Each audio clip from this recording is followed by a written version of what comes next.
কয়জন মানুষ জান্নাতের সুসংবাদ পাইছেন? 10 জন মানুষ জান্নাতের সুসংবাদ পাইছেন।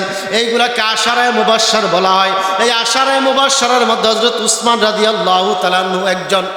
হযরত উসমান মৃত্যুর কথা যখন স্মরণ করতেন, কবরের পাশে যখন যাইয়া দাঁড়াইতেন, আমার বাবারা, হযরত উসমান যার জন্য আল্লাহ জান্নাত রেডি করে দিয়েছেন, আল্লাহ রাসূল বলেছেন উসমান মরতে দেরি, জান্নাতে যাইতে দেরি হবে না। এই উসমান রাদিয়াল্লাহু তাআলা আনহু তিনি জান্নাতের সুসংবাদ প্রাপ্ত। এরপরও যখন তিনি কবরের পাশে দাঁড়াইতেন, সঙ্গে সঙ্গে 2 চোখের পানিগুলা ছাইরা দিতেন। চোখের পানিতে দাড়ি মুবারক বাইসা, দাড়ি মুবারক ভিজা ভিজা টপ টপ টপ টপ করে পানিগুলা মাটির মধ্যে পড়তো। জোরে বলেন সুবহানাল্লাহ। হযরত উসমান উনি জান্নাতের সুসংবাদ প্রাপ্ত। এরপরও তিনি মৃত্যুর কথা শোনার পরে, মৃত্যুর কথা স্মরণ করার পরে তিনি ভাউ ভাউ করে কান্নাকাটি করতেন। জোরে বলেন না সুবহান। হযরত উসমানকে প্রশ্ন করা হইল, হে আল্লাহর নবীর সাহাবী, আপনি তো জান্নাতের সুসংবাদ প্রাপ্ত, আপনি তো জান্নাতের অধিবাসী, জান্নাতে আপনি যাবেন, মরণের কথা শুনলে, কবরের কথা শুনলে কেন কান্নাকাটি করেন? হযরত উসমান বলেন, এই কবর হলো আখিরাতের প্রথম মঞ্জিল, এই কবর হলো আখিরাতের প্রথম মঞ্জিল। এখানের মধ্যে যেই ব্যক্তি শান্তিতে থাকবে, এখান থেকে যে উদ্ধার হয়ে যাবে, ওই ব্যক্তির পরবর্তী স্টেশনগুলো আর কষ্ট হবে না। কবরের মধ্যে যেই ব্যক্তি শান্তিতে থাকবে, ফুলসিরাতে আখিরাতে ওই ব্যক্তির আর কোনো কষ্ট হবে না। জুড়ে বলেন না সুবহানাল্লাহ। ওই কবরের মধ্যে আমরা যাওয়া লাগবে নিও, আরেকটু জোরে বলেন যাওয়া লাগবে নি, আরেকটু জোরে বলেন না কবরের মধ্যে আমরা যাওয়া লাগবে নি। ওই কবরের মধ্যে যাওয়া লাগবে। দুনিয়ার মধ্যে আপনি চিরকাল থাকতে পারবেন না। বাল তুসিরুনাল হায়াতাদ দুনিয়া, এই দুনিয়ার মধ্যে চিরকাল আপনি থাকতে পারবেন না, আপনাকে মৃত্যুবরণ করা লাগবে। আমার মুসলমান বাবারা, আল্লাহ তাআলা পবিত্র কুরআনুল কারীমের মধ্যে বলেন, আইনামা তাকুনু ইউদরিকুমুল মাউতা, ও দুনিয়ার মানুষেরা, মৃত্যুর ভয়ে যতই পলায়ন করো না কেন, ইউদরিকুমুল মাউতা ওয়ালাউ কুনতুম ফি বুরুজিম মুশাইয়্যিদা, এই মৃত্যুর ভয়ে তোমরা যদি গ্লাস দিয়া ঘর তৈরি করো, আর ওই ঘরের ভিতরে যদি অক্সিজেন লইয়া প্রবেশ করো, আর যদি চিন্তা করো এখানের মধ্যে ফেরেশতা জিবরাইল আজরাইল প্রবেশ করতে পারবে না, এটা তোমাদের ভুল ধারণা মুসলমান। আল্লাহ তাআলা বলেন, আইনামা তাকুনু ইউদরিকুমুল মাউতা, দুনিয়ার মানুষেরা যেখানেই তোমরা থাকো না কেন, মৃত্যুর সময় যখন চলে আসবে, মৃত্যু যখন তোমার গণাইয়া যাবে, হায়াত যখন তোমার শেষ হয়ে যাবে, 1 সেকেন্ডও তুমি আর দুনিয়ার মধ্যে থাকতে পারবে না। মৃত্যুর ফেরেশতা যেখানেই থাকো না কেন, ওইখানে যাইয়া তোমাকে পাকড়াও করবে। বাবারা, এই দুনিয়ার মধ্যে 4 জন মানুষ ছিলেন যারা এই পুরা বিশ্বকে শাসন করেছিলেন। এর মধ্যে 2 জন হলো মুসলমান, আর 2 জন হলো কাফের। এই 2 জনের মধ্যে একজন হলো কি বলে যে এর মধ্যে একজন হলো এই বাদশাহ সেকান্দার, তিনি ছিলেন মুসলমান, তিনি এই পুরা দুনিয়াকে শাসন করেছিলেন। এই বাদশাহ সুলাইমান, তার কোনো কিছুর অভাব ছিল না, তিনি এত ধন সম্পদের মালিক ছিলেন। এই বাদশাহ সেকান্দর এত ধন সম্পদের মালিক ছিলেন, দুনিয়ার সমস্ত ধন সম্পদ আল্লাহ তাকে দান করেছিলেন। যখন তিনি মৃত্যুবরণ করবেন, মৃত্যুবরণ করার সময় তার রাজা প্রজা যারা আছে তাদেরকে বললেন, আমার প্রজারা, আমি যখন মৃত্যুবরণ করব, খাপনের বাইরে আমার হাতগুলা বাইর করে দিবা। ওই তার প্রজারা ডাক দিয়া বলল, আমাদের মহারাজ, মৃত্যুবরণ করার পর আপনার হাতগুলা কেন আমরা বাইর করে রাখবো? বাদশাহ সেকান্দর ডাক দিয়া বলে, তোমরা হাতগুলা বাইর করে রাখবা। বাদশাহ সেকান্দর যখন মৃত্যুবরণ করলেন, আমার বাবারা, মানুষজন, তার যারা প্রজা ছিল, যারা সংসদ সদস্য ছিল, তারা হাতগুলা কাফনের বাইরে এইভাবে বাইর করে দিলেন। জানাজার নামাজ শেষ করার পরে হাতগুলা এইভাবে বাইর করে দিলেন, আর লাশ লইয়া কাঁধে লইয়া যাইতেছে। দুনিয়ার মানুষেরা বলতেছে, দেখো বাদশাহ সেকান্দর দুনিয়ার মধ্যে থাকা অবস্থায় বলছে, আমাকে দাও, আমাকে দাও, এই ধন সম্পদ আমার, এই ধন সম্পদ আমার। কিন্তু দুনিয়া থেকে যখন মৃত্যুবরণ করলো, মৃত্যুবরণ কইরা যখন এই দুনিয়া থেকে বিদায় হয়ে যাচ্ছে, এখনো সে হাত বাইর কইরা বলতেছে, আমাকে দাও, আমাকে দাও।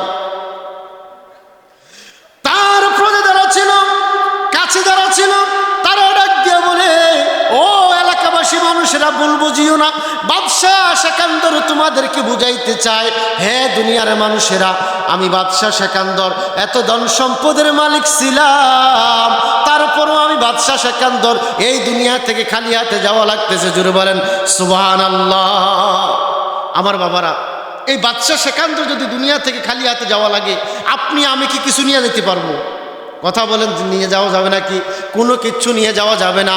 মরার পরে আপনার পকেটে টাকা থাকলে বাইর করে ফেলবে, মরার পরে আপনার গায়ের যে জামা আছে জামাটা খুলে ফেলবে, মরার পরে আপনার পিন্দনের সব কিছু খুইলা আপনাকে সরাসরি উলঙ্গ করে ফেলবে।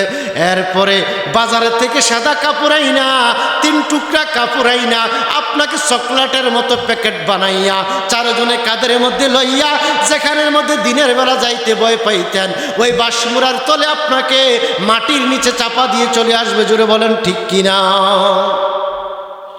তাহলে এই ধন সম্পদের অহংকার যে করেন, এই ধন সম্পদের অহংকার করে কোনো লাভ আছে?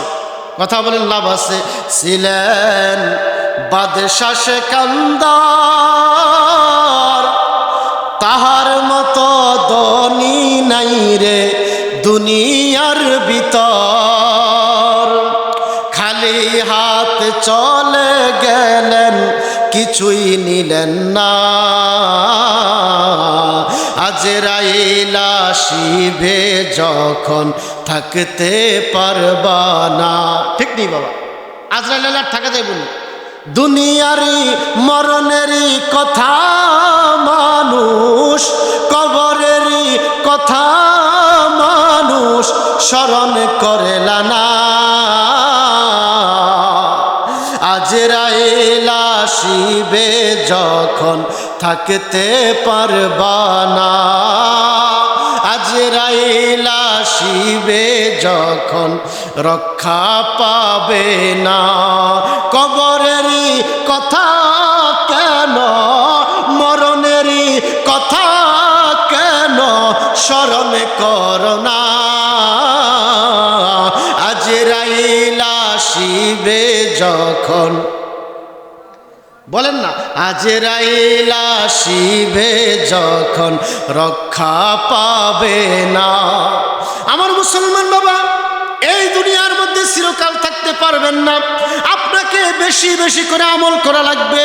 আল্লাহ তাআলা বলেন, ওয়ামা খালাকতুল জিন্না ওয়াল ইনসা ইল্লা লিয়াবুদুন, আমি আল্লাহ মানুষ এবং জিনকে বানাইছি একমাত্র আমি আল্লাহর গোলামি করার জন্য, আমি আল্লাহর ইবাদত করার জন্য আমি আল্লাহ মানুষকে বানাইছি। ও দুনিয়ার মানুষেরা, আমি আল্লাহর ইবাদত না কইরা তোমরা কোথায় যাও?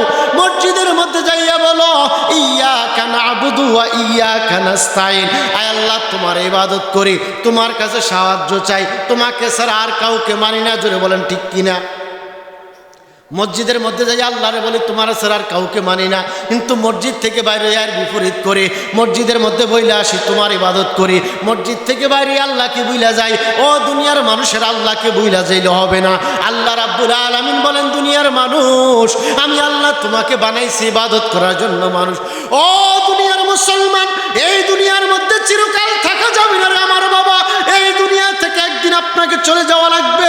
যেই সন্তানকে এত আদর করেন, যেই সন্তান বাবা বাবা বলে জান দেয়, ওই সন্তান যখন মৃত্যুবরণ করবেন, আপনার সন্তান আপনাকে কাঁধের মধ্যে লইয়া মাটির মধ্যে নিয়ে বাঁশ চাপা দিয়ে চলে আসবে। জোরে বলেন ঠিক কিনা?